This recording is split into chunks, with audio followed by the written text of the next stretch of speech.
GK kids. बंदर, लोमड़ी और जादूगर। सुबह का समय था। ठंड ऋतु होने की वजह से सुबह का मौसम काफी ठंडा था। चारों ओर सफेद कोहरा फैला हुआ था। धीरे धीरे आसमान से धूप बाहर आने लगी थी, जिससे कोहरा धीरे धीरे छट रहा था। ठंडा का समय होने की वजह से बंदर पेड़ में न सोकर पहाड़ की गुफाओं में रात गुजारकर सुबह के समय बाहर आ रहा था और वह बहुत भूखा था।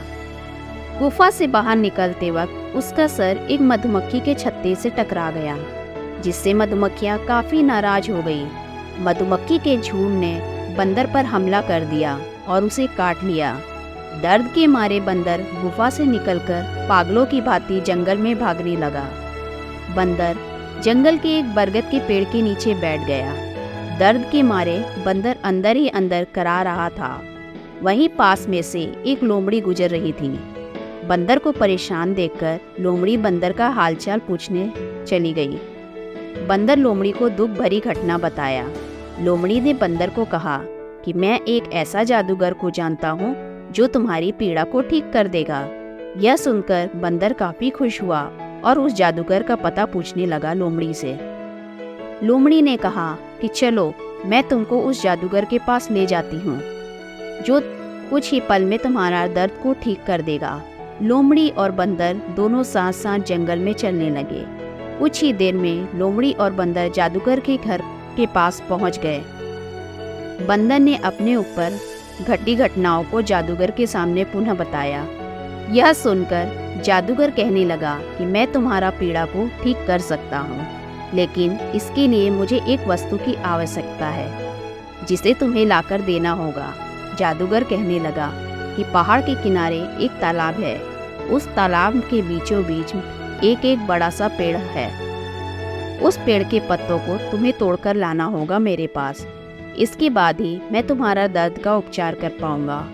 लोमड़ी और बंदर तालाब के पास पहुंचे। बंदर तालाब में छलांग लगाकर तालाब के बीचों बीच जाता है और पेड़ के पत्तों को तोड़कर तालाब से बाहर निकल आता है। दोनों फिर जादूगर के घर की ओर चल जाते हैं। बंदर जादूगर को पेड़ के पत्तों को देता है और जादूगर तुरंत ही बंदर का दर्द को ठीक कर देता है।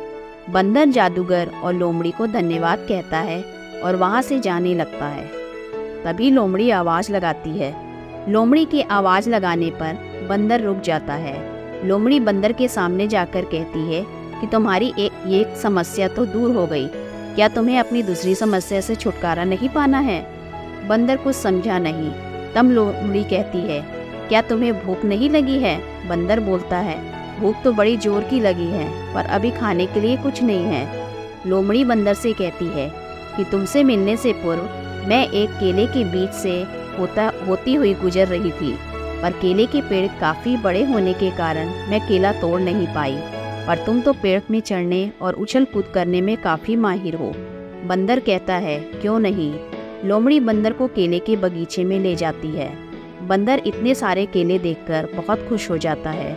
दोनों साथ में मिलकर ढेर सारे केले खाते हैं और कुछ केले तोड़कर जादूगर के घर भी ले जाते हैं उसका धन्यवाद करने के लिए।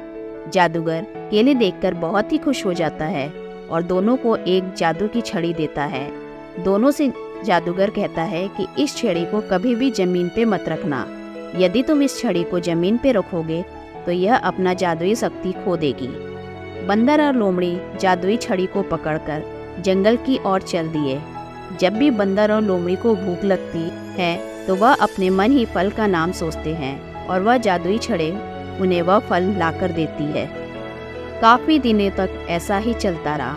अब उन्हें खाने पीने की कोई भी चिंता नहीं थी। एक दिन बंदर को जंगल में एक बहुत ही सुंदर फल दिखाई दिया, पर उसका नाम न जानने के कारण वह अपने मन में उस फल का नाम नहीं सोच पाया, जिसके कारण जादुई छड़ी उसे वह फल लाकर नहीं दिया।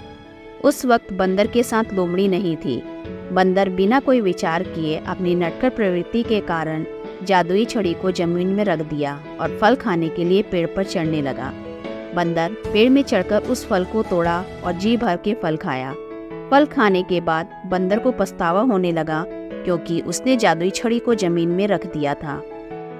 जादुई छड़ी को जमीन में रखने के बाद उसकी शक्ति खत्म हो गई थी। बंदर लोमड़ी के पास नहीं गया क्योंकि वह अपने लिए किए पर शर्मिंदा था। बंदर वहाँ से दूर घने जंगल में चला गया और कभी नहीं लौटा।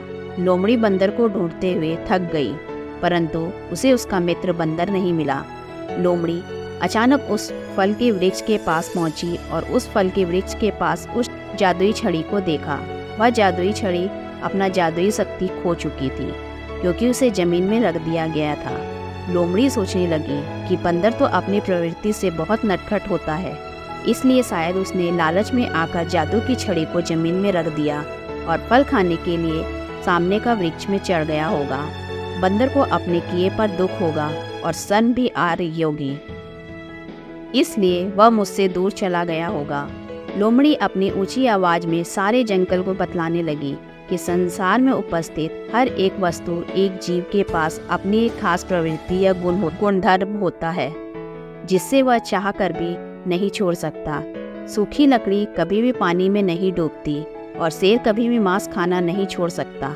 उसी प्रकार बंदर नटखट प्रवृत्ति को नहीं छोड़ पाया। हे जंगल के वासियों, मेरा एक अनमोल ज्ञान हमेशा याद रखना कि तुम किसी वस्तु से कोई कार्य करो तो उसकी गुण धर्म अवश्य जान लो तथा किसी प्राणी से कोई रिश्ता बनाओ तो उसकी प्रवृत्ति को अवश्य पहचान लो।